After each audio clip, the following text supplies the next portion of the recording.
Family and fellow soldiers, I'm the Professor, and this is the Moment of Truth.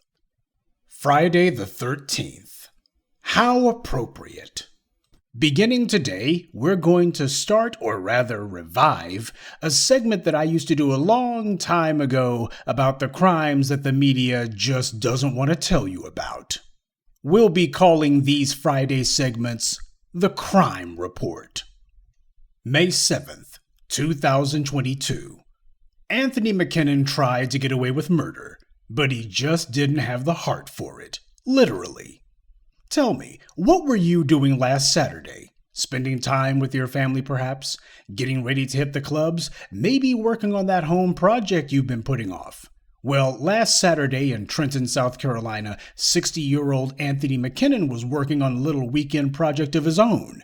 He had previously told his neighbors that he was digging a pit in his backyard so that he could put a water trough in his garden. But as I'm sure you can guess, that wasn't quite true. Last Saturday morning, police responded to a call that there was an unconscious man face down in his own front yard.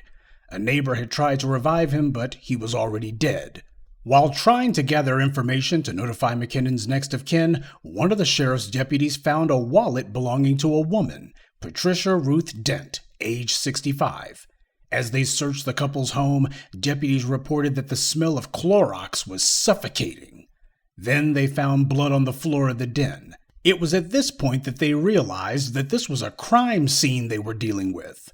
Another deputy noticed the pit in the backyard. After speaking with neighbors, deputies learned about McKinnon's little supposed water trough project.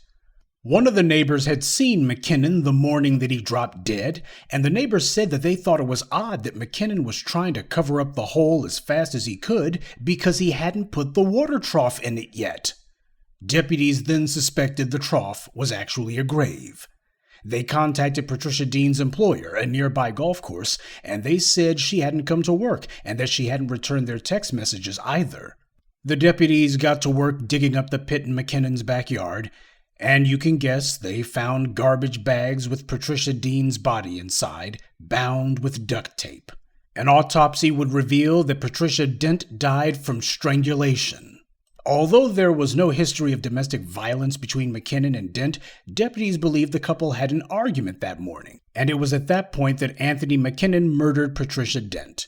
But whether the murder was a spontaneous crime of passion or the culmination of a number of arguments the two had previously had, it's academic at this point. She's dead, and so is he. And how did he think that he could get away with it? Well, because he lived out in the sticks. You know, there's a reason why a lot of people, especially from a particular demographic, like living outside of the city, out in the rural areas. A lot of killings happen out there, like the Pike County Massacre, for example. Now here's one that should have made national headlines and dominated the news, but it didn't. This mass murder, which you rarely see being called a mass murder for the few publications that report on it, it happened over 6 years ago. But the suspect's trials are still ongoing, and the media did and still treats it as a small local story.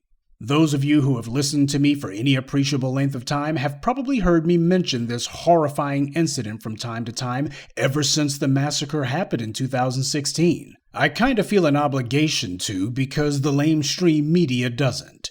April 2016.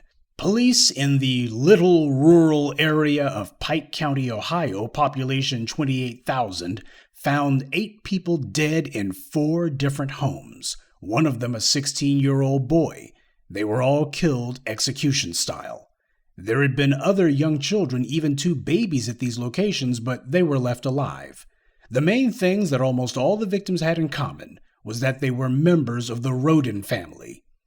Authorities found that some of the crime scenes were also being used for marijuana growing operations and cockfighting. Nonetheless, the authorities were only too quick to say that this isn't believed to be drug-related. Local media in Ohio called it the biggest investigation in the state's history, though you wouldn't have known it by the way that the rest of the media treated it. It wasn't until November 2018, over 2 years after the slaughter, that arrests were finally made. A family called the Wagners were arrested and charged with the massacre. Edward Jake Wagner and his brother George, as well as their parents George Wagner Sr., who usually goes by the name Billy, and his wife Angela Wagner.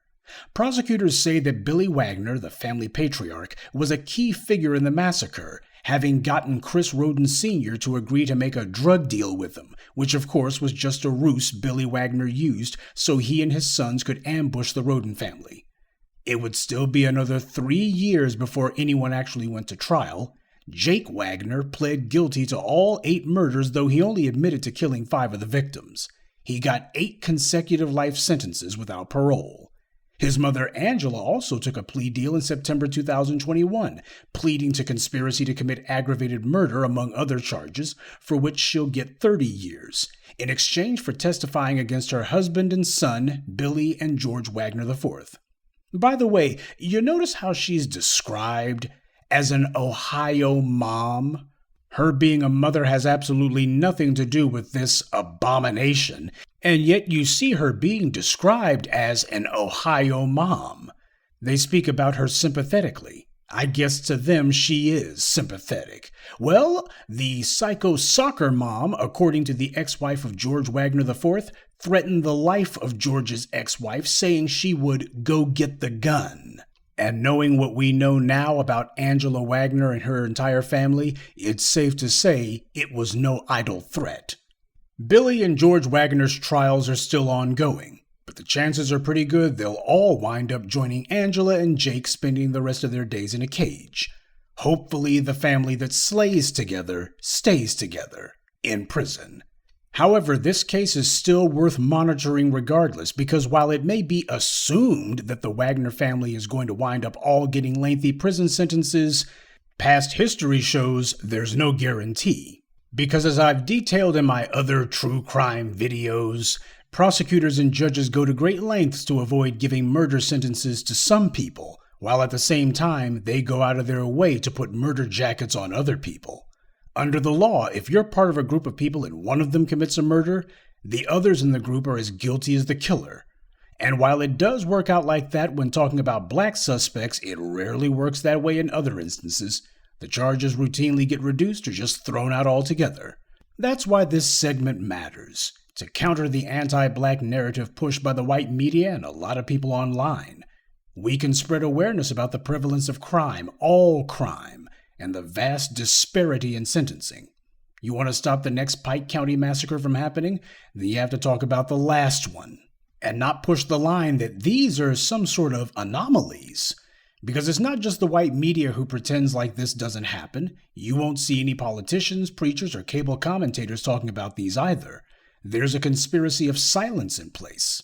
And that silence is used to justify the lie that crime in the black community is somehow uniquely high or unusually violent, that those kind of things don't happen in other communities. Well, every Friday we're going to be taking a look and seeing if that's actually true. So this is going to be the first of what will be a regular Friday segment where we're going to discuss and highlight the crimes that don't get talked about. Good day, and be one. I'd like to take a moment to mention some of our contributors: Delvian Burton, Radia Bey, Salim Muhammad, Naji90, and Samara Morris. Salute to them, and thank you to everyone for listening, liking, and sharing this message. Black empowerment only exists because of you.